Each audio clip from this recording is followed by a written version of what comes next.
Now let's hear from our guest speaker, Patrick Bowen with ND2B about their 4th of July Declaration of Independence project. Hi, everybody. I am Patrick from ND2B, North Denver to Boulder Coalition. Um, the coalition was established about a year ago, mainly among the brand new indivisible groups that started up in early 2025 in the North Denver to Boulder region. And I had met some people from the South Metro Coalition, which already existed among indivisible groups in like Highlands Ranch and Douglas County area. And they suggested that we start a North Metro Coalition, and that led to this coalition. And we're still growing. We just added another group, Indivisible Colorado 7, District 7, just got added 2 days ago. So we have about 13, 14 different groups. Some are pretty active, very active. Some are not as active, but that's all right. We just kind of lean on each other and share resources. For instance, we do like major banner making events where we make the banners for overpasses and for protests. And we have a banner library. So any ND2B group can borrow one of the banners for an indefinite time and just we can pass it along if they want to use that. And then we try to support each other's events. We're on the Discord channel together, so we communicate pretty regularly. Occasionally, we send out emails. But ND2B is really driven by Indivisible Westminster. They're the primary group that I was part of, and I still am part of them. They have really kind of led a lot of the activities that we do up north. And one of our members, Rose, she's from Philadelphia, or she's from New Jersey, Pennsylvania area. And a couple months ago, she says, and she had just moved out here last year. And a couple months ago, she said, every 4th of July out in the East Coast, there's always colonial events and Declaration of Independence readings. Why don't we do that out here? And she said, if you read the Declaration, pretty much every single grievance in it is relevant to what what we're experiencing now, if you just go line by line. So we talked about it, and we all immediately thought that'd be a great idea to promote. And we had coalition events. This was back in April. We had a coalition event. We asked the members of the coalition who were at that event if they wanted to go, and it was like 40 to 1 want to join, and the one person that didn't join or didn't raise their hand was because they were busy like making buttons or something like that, and just didn't even notice we were voting. So the coalition's on board, and then what happened is we, as an indivisible group, Indivisible Westminster, applied to Indivisible National for a GROW grant for this effort, and we got it. And so we're using that money to help promote it, the following event, and I'll describe it a little bit more detail, within the ND2B region. But our dream is for it to expand beyond that, and it already has to some extent. And we happened to mention it to Robin Kupernick of Indivisible Colorado, the ICANN network. And she has helped promote it to the state. And she even let national know. So we'll see if it gets any traction beyond the state. And maybe you all can help with that today. But basically, our philosophy is that a lot of people have read the Declaration or heard the Declaration in elementary school, but it probably never sank in, and they may have even heard of it as adults, but it still probably didn't sink in. We tend to tune out these 18th century um, ideas because we know that they were tainted by the prejudices and more limited perspectives on things.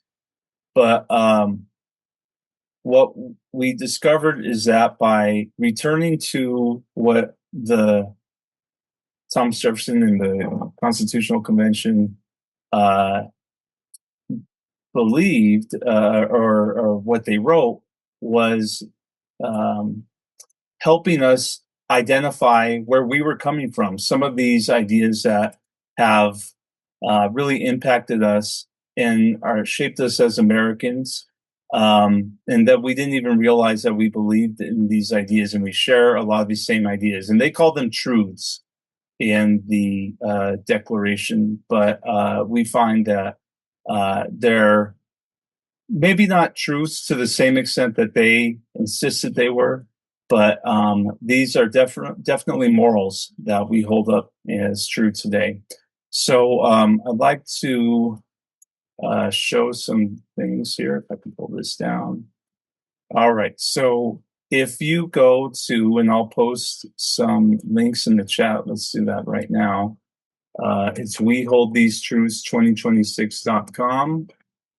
If you go there, you're going to come to the Indivisible Westminster homepage, and then it says special event up top, and you can just click that, and it'll take you to the main We Hold These Truths page. And so here you'll see a few different things I'd just like to highlight. The background, so you can read more of our justification philosophy about what our motives are. What we're asking, just the basic core question, a widespread public reading of the Declaration of Independence, and how to do it. And here's some suggestions. And then at the bottom, Rose, who came up with the idea, she took some of the lines from the Declaration and wrote how they are relevant to us today, with some direct examples. So there's a line in the Declaration about bearing facts to a candid world. Well, here are the facts. They had facts in their declaration, and here are our facts in our declaration. And what we're going to do is print an extended version of this. And if anyone's interested in having that for their event, just let us know. We're going to produce like trifold papers with this information, and we'll be distributing like PDFs if people want it. So just to talk about how to do it, here are our ideas, and I'll just read this. You all can read it for yourselves if you want to visit the website, but this will be done in ways that work best for you, your families, your friends, your groups, and your communities. What we're asking for is having a widespread reading of the Declaration of Independence on 4th of July. And that can be done either at a rally, at a protest, or at some other gathering, like you're having the 4th of July party, or at some other non-related event, like you're going to a sports event, or if you are just hanging out with some friends or family, or if you're alone, you can pull out your phone and read a few lines of the Declaration. The Declaration, if you read it straight through at a pretty decent pace, you can read it in about 10 minutes. So that's a little too long for social media. I think we use Blue Sky, and that can hold about 3 minutes, and I'm not sure about the other social medias. But so we recommend choosing lines that you like the most, or most relevant to you, or you want to speak about. Maybe read a line, give a little commentary about it. And we're asking people to post clips on social media, tell others about it as well. And here's the hashtag: We Hold These Truths 2026. We were going to do We Hold These Truths, and you could still do that, but there's kind of a lot of We Hold These Truths hashtags out there. that we didn't realize when we started this whole thing. So just to distinguish this push, we're adding the 2026. And but whatever, put whatever on there. We hold these truths. We hold these truths. 2026 Declaration of Independence. It doesn't matter. Our goal is really just to get this out there. Um, and and so in the lead up to 4th of July, we're asking people to consider start posting some of these readings themselves. And so we've had a few people start to post if, and we're mainly posting on Blue Sky. We have an Instagram, but our Instagram person, he's been in and out of the state and out of the country. So he's kind of doing his own thing right now, which is great. But right now on Blue Sky, we're posting a few people, so you can see a few people doing it different ways. One of our main members is has posted today a reading of the full declaration on YouTube, which was reposted on the Blue Sky in colonial garb. So he bought a costume for that. And on the 4th of July, he'll be doing our main reading, which is an event in Arvada, which is a collaboration between the Arvada Indivisible and Westminster Indivisible. We're also going to do a test run with him in his colonial garb at the South Boulder County Indivisible weekly protest at the Tesla, the Stand Up Speak Out protest on June 20th. And we encourage people to dress up in colonial garb. It's part of reclaiming it. And we found out after we announced this that Indivisible Montrose has already done this. They did it last year. Oh, yeah. So here's the Indivisible Montrose. They did it last year. It was really great. And so you'll notice that there's a large scroll declaration. You can order those online for fairly cheap. We're probably going to get a couple of them. And he's wearing the colonial garb. And here's our guy that posted today. And we've had a few other people trying to make posts. So that's what we're kind of envisioning. Now, as for the specifics, what we did with the money we got from the Grow Grant is we made a list of items that we're going to distribute to the North Denver to Boulder groups, but we suggest you guys can check them out too. So I have some links. I'll put them in the chat. So for instance, we're going to be distributing pocket constitutions. It says Constitution, but it actually contains the Declaration too. If you buy them from National Center for Constitutional Studies, they're $2 per if you buy them at low quantity. But if you start getting them at high quantity, you can see huge savings there. So I think we bought 600. And so it was really affordable. So we're definitely recommending that. We're also going to be giving out to each ND2B group these declarations from the Daughters of the American Revolution that have a big space at the bottom, because we're going to ask participants, attendees, to sign the declaration themselves. If they believe in this, if they hold these truths, they can claim that for themselves. It's just an act and performance that they can help tie them a little bit closer to the event. And then at the events, we've been trying to work out a lot of different ways to get this worked out, because we, in the Arvada and Westminster group, we have a pretty standard rally place where it's a overpass and a walkway along a busy street, Wadsworth. And so a lot of times that people stand on the walkway, they can't see what's going on the overpass. So we experimented with different ideas about how to broadcast through like FM transmitters. And we're even going to get professional cords and equipment to have speakers go everywhere. But we decided that that really wasn't going to be appropriate for that event because the street is going to be so loud. So we're not going to do that. We're going to tell people to come up to the overpass. And the overpass is really wide, so we could actually fit hundreds of people up there. But that's how we're going to do it. But every group is different. We're going to try one of the groups that we're going to help work with. They have a protest at every corner of an intersection. So how are we going to do that? We're probably going to walk to each corner and do a performance. But we're also going to do where we will walk around with megaphones and or the microphone. We have a microphone as well, and ask people to read the declaration themselves. Anyone that wants to read it can come up and read it. It's just an experience for them to take place, for them to participate in. And let's see, a couple other things that we're doing is we're distributing little American flags, like 250 American flags.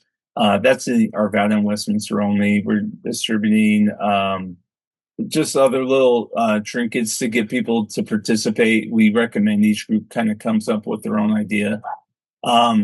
As far as recommendations for how to get people to do this on the fly, like if you walk up to someone and say, would you read part of the declaration and have a video of it?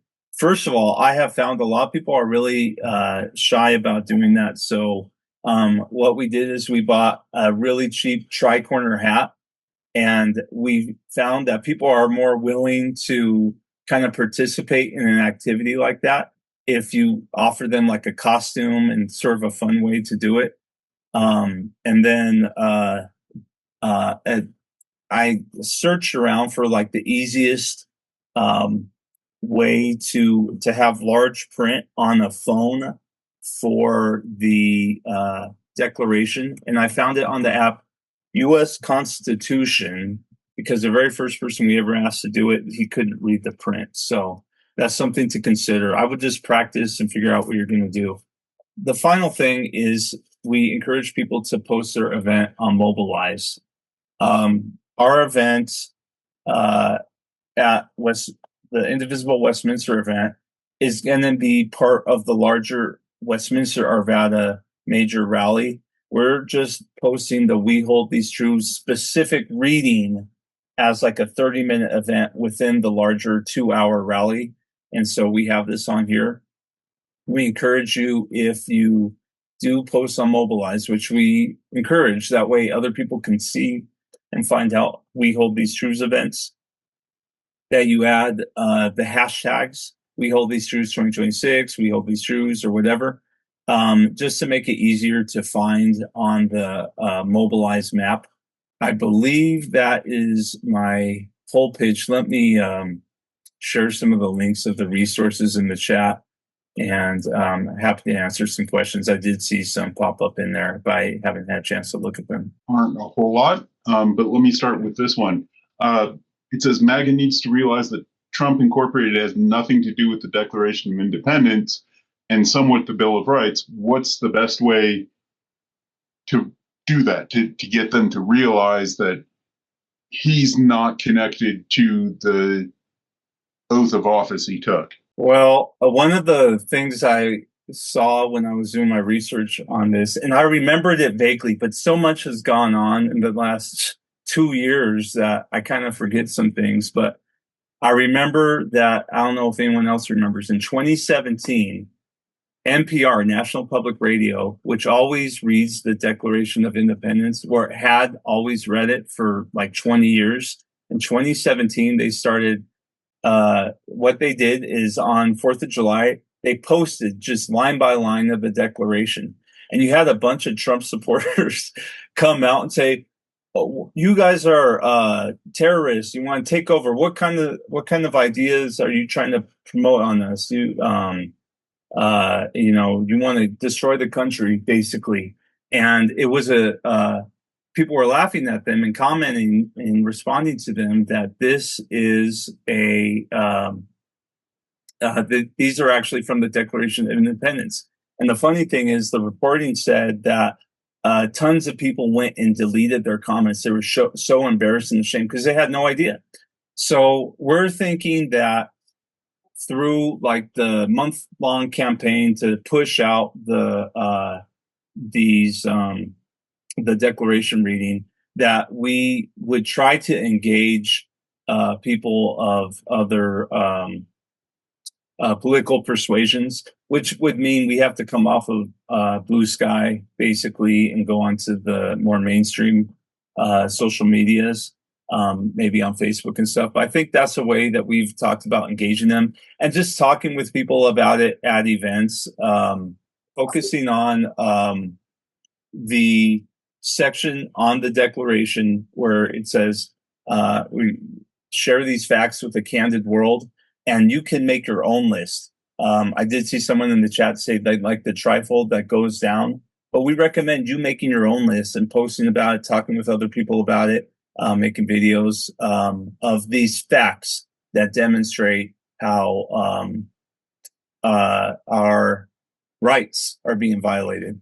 The next question Jared put up is a little long, but I'll read it from the chat. The question, words matter. That's why we're talking about a document, the Declaration of Independence, 250 years later. I can't read the words creator, divine providence, supreme judge of the world, which are capitalized in the document, and think anything but religious intent and meaning. These words matter in my mind. Using these specific capitalized words in the context they're used delegitimizes the entire document. In science and logic, if your premise is false, your conclusion is invalid. If premise A, God exists, is false, then conclusion B, God gave us rights, cannot be logically valid. If you're a person of science, you judge claims based on verifiable facts. The Declaration makes a massive unverifiable claim that a supernatural creator hand-delivered rights to humanity and is actively protecting America through divine providence. If we reject that claim as unscientific, the entire document becomes a piece of historical fiction. So it can't be taken seriously as a logical or legal text because its core mechanism for defining human rights is completely broken. If you reject religion based on scientific fact, does the literal text lose the entire logical foundation, or can a pure secular person still honor a document that explicitly relies on divine intervention?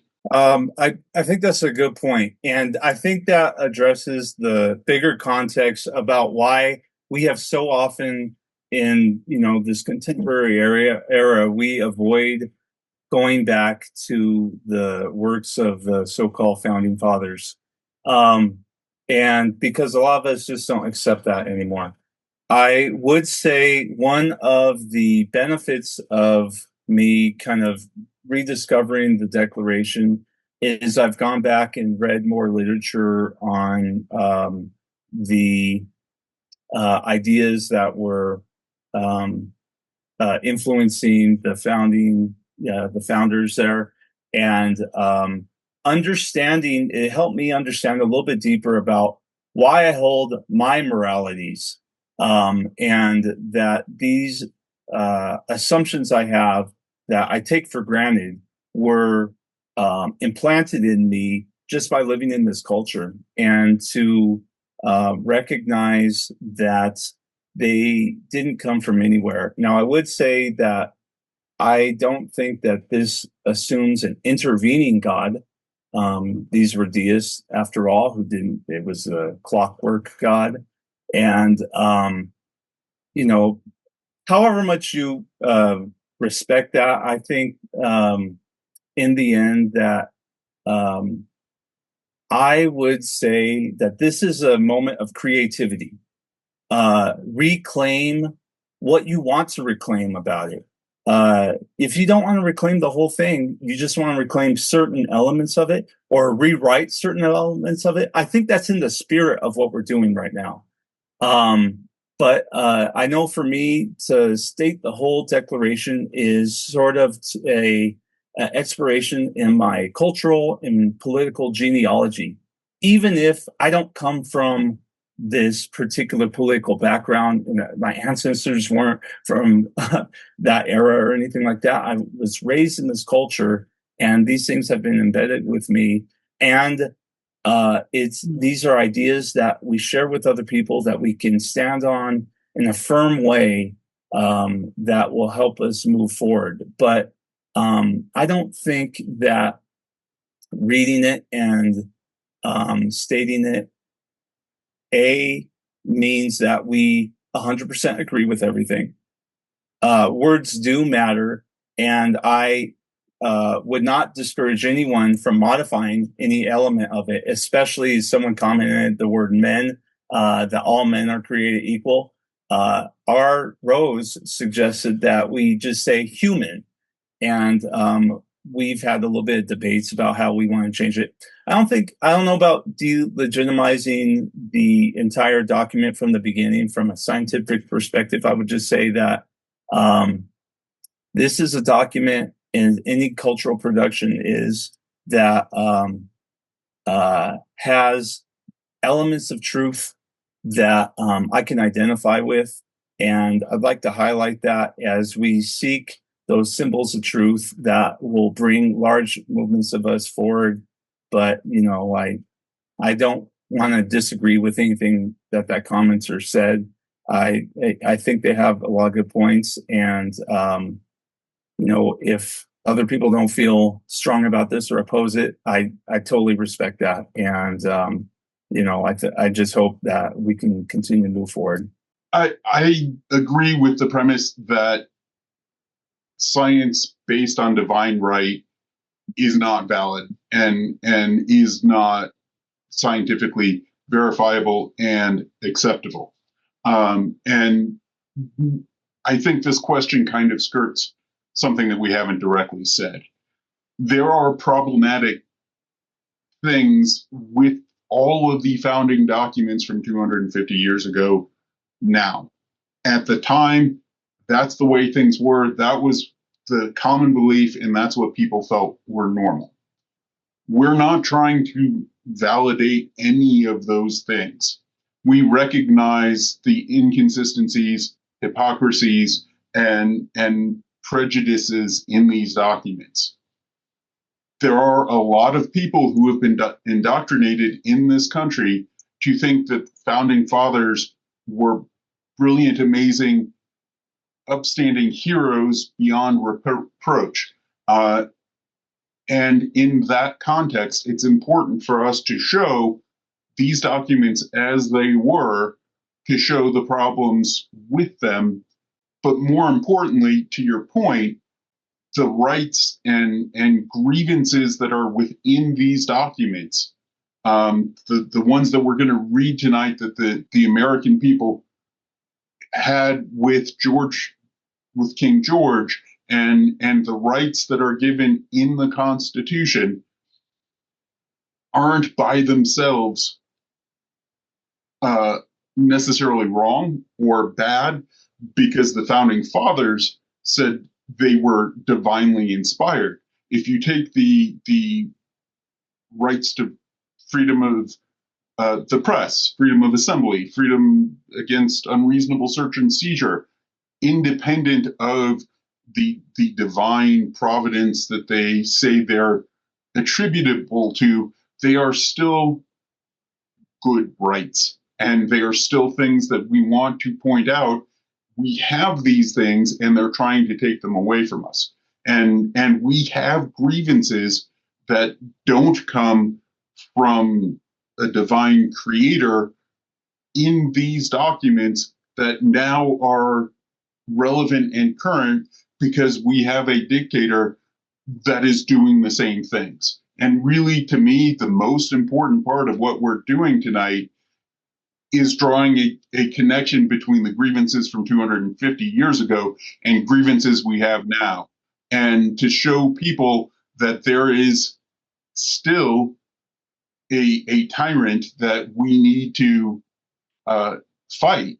And people don't see that in the context of this, how do I put it, kind of their view of the founding fathers that isn't as expansive and correct as people have been led to believe.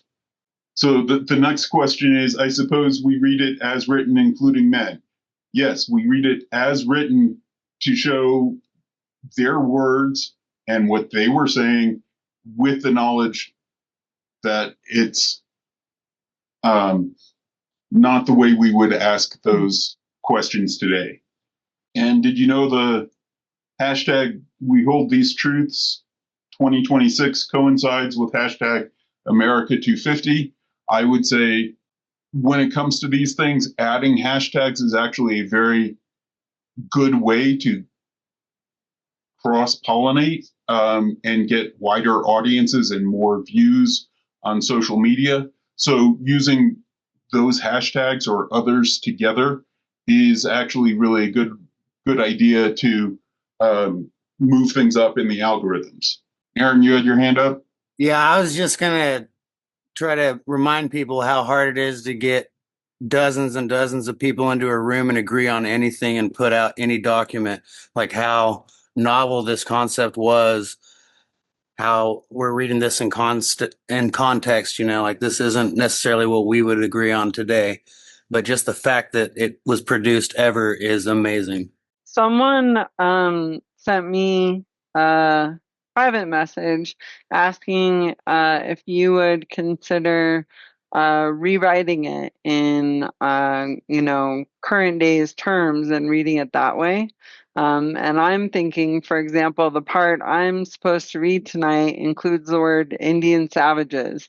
I don't really want to promote that idea. So is that something you thought of doing? So our specific strategy for us and Indivisible Westminster, Indivisible Arvada, when we do the performance, we're going to read it as is. And then we're going to have a speaker, Rose, is going to come up and give a speech with our interpretation, what it means for us today. And she's going to make comments on the language, similar to comments that we've had here today. But we're not going to change the wording in our main speech. But when we pass the mic and let people read it themselves, we encourage that. Do whatever you want, but that's not going to be our official program. I think, like Morgan said, we want to stand and stare square in the face these words that shaped our heritage. Okay. And I would say that the context matters. In what we're doing tonight, using the original words to show what they were upset about then comparing to now is important. And I think if we changed it, we wouldn't be able to make the direct comparison from then to now. But I think as a concept, doing something on the 4th of July where you rewrite the Declaration of Independence or the Constitution for a current moment and having that be the centerpiece of what you're doing is a good idea. And so I think it would be how you want to structure the reading in the event around it. But I would certainly think that it would be interesting to see what these documents would look like if they were updated to modern times and modern norms. Two more quick ones. Do you have a website to post the videos to once people have read and recorded them? Well, we'll post them on Blue Sky, and we have a Substack too that we're probably going to post things on. I did put my email in the chat. I'll put it again. Please message me and we'll get it uploaded. If you don't want to post it on social media and do the hashtags, or if you're just not able to, we'll post it. Or let's say you post it on YouTube and you want us to know about it. We're on Blue Sky, which I typically manage, is we're at ND2B, message us there. But we just encourage using hashtag we hold these truths 2026, hashtag we hold these truths, whatever social media you do. And that way people can look for that. And since that is the hashtag that's on the website, we think that people are going to be looking for that hashtag. Okay, and last question, it's not exactly related to the Declaration of Independence.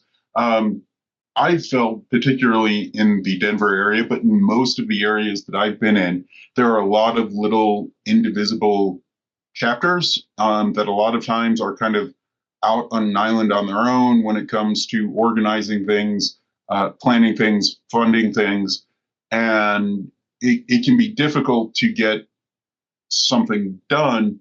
Can you talk about how ND2B kind of consolidates things and helps little individual groups work better together? We try to have occasional group meetings where we encourage people to, and we'll often do it at a protest or preparing for a protest, a big protest that we're all going to participate in. And then there, each group has the opportunity to ask for us to help support their protest. And that's one of the ways that we help. So if Indivisible Broomfield or Indivisible Broomfield Joy, which is a kind of a break off of Indivisible Broomfield, they're all really tied to, let's say, Indivisible Arvada. And through that work, they can ask people to come out, and we do show up. We'll do show up, or we'll post their videos. And so, like, a member from, I think he's in Indivisible Broomfield, has control over the YouTube channel for ND2B. So he's going to have different resources, and by him being able to post on there, and us to feed stuff up to him, that means he's going to have a little bit different perspective and help make sure that his groups up north, or the smaller groups in Boulder a little bit, have access to our same social media and have the presence there. Other resources like this event today, we're actually just giving out supplies to the different groups. There's a small group in Brighton, the Bridge to Brighton, and we participate with them occasionally. We'll go out to their bridge. They came to our events down in Westminster, and we also help them get connected with other groups. So, for instance, right now there's a CD8 coalition group trying to get rid of Gabe Evans. Most of those groups already knew each other because they were supporting each other through the coalition. So people were going to each other's protests and sharing each other's ideas about how to, create merchandise. And a lot of times we'll go with, let's say we'll go with a Boulder group to the Boulder, I forget what's called, Media Makers Library, and we'll just show up with the events. And then the other thing we did a lot throughout most of the winter is we had weekly get-togethers for the coalition. These were just hangout times so people could get to know people from a wide variety, from North Denver to Boulder. And you would get to know people, share contact information, just relax and have a good time, and not with the same people in your group that you see every week. So those are some of the ways that we help. And but it's mostly just supporting each other in each other's programs. Okay. Somebody would like the information to that CD8 coalition. If you can get that, we can also send it out in our email links in the newsletter afterwards. And I'm drawing the conclusion that you feel there are benefits to these groups working together as a larger block than everybody being kind of off on their own. Absolutely. But, and you know what? We were inspired a little bit by the original early America, where everybody was independent. They had associations. The towns had associations, the churches had associations, but no one was forced to do anything. And in none of these groups do we make any kind of demands. You can join us and never do anything that we say, and that's completely fine. Everyone's completely independent. And believe me, there are people that want to refuse everything we suggest. How do you plan to make the We Hold These Truths event more special as we celebrate America 250 on the 4th of July? Well, the We Hold These Truths event is actually going to take place at a rally we were already planning to do for the 4th of July. Because what we've been doing, especially in the North Denver to Boulder Coalition, is reclaiming patriotism, which we think is the true patriotism. And so we were already planning on doing an event. And we feel like by adding We Hold These Truths to our patriotic rally, we are making it more special just by doing that. Are you going to celebrate America 250 in the process? Yeah, actually, the flags we're distributing, the little mini American flags, will all say 250 on it. Yeah, I like to have one. Not to mention a sign, be able to sign a copy of be able to put your own signature on the Declaration of Independence. That'd be awesome. Yeah, and just on that, we're not 100% sure what we're going to do. We're probably going to send it to one of our representatives or something along these lines, or maybe send it to the White House or something like that. We're kind of unsure how we're going to handle that, but maybe we'll take a vote at the event.